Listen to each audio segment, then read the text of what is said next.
Causes of bad breath. Diet. Diet is a major factor in bad breath.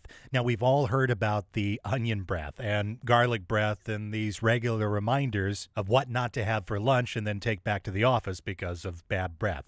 But there's much more to consider than just those foods. Primarily, your diet can affect your breath in two main ways. The first is that bad breath comes from eating strong, smelly foods that leave their odor behind in your mouth. This is normal and healthy. We might want to consider that situational bad breath. The second case has to do with how people differently metabolize certain foods. Some food allergies are mild enough that all they do is produce bad breath from incompletely digested foods. And if that's not enough, you can also get bad breath from not eating as well. When you download the ebook, you'll get more information on these two factors. Let's examine the full spectrum. No food versus the foods that you're eating. No food can actually cause bad breath. Since fat is the body's fuel reserve, it makes exercise work as a method of losing weight.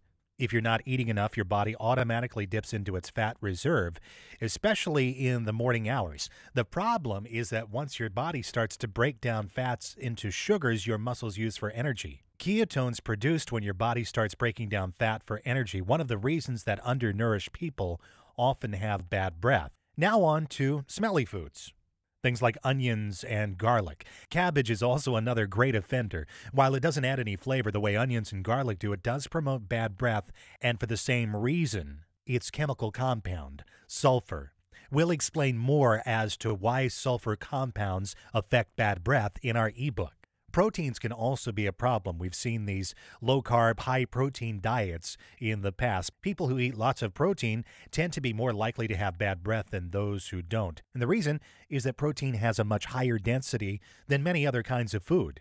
Bacteria can take much more from proteins than they can from vegetable matter. Since we're talking about food, it's appropriate to bring up food allergies. For example, someone who's mildly lactose intolerant may be able to consume dairy products but not completely digest them. In cases like this, it's common for the partially digested foods to generate significant breath odor. Dairy's not the only food culprit when it comes to food allergies.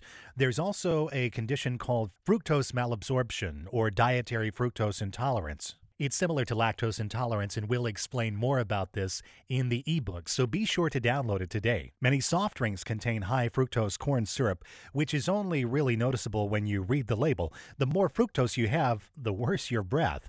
These are just a few reasons as to why food can be a contributor to bad breath, from not eating to eating the wrong kinds of food or not eating at the right times of day.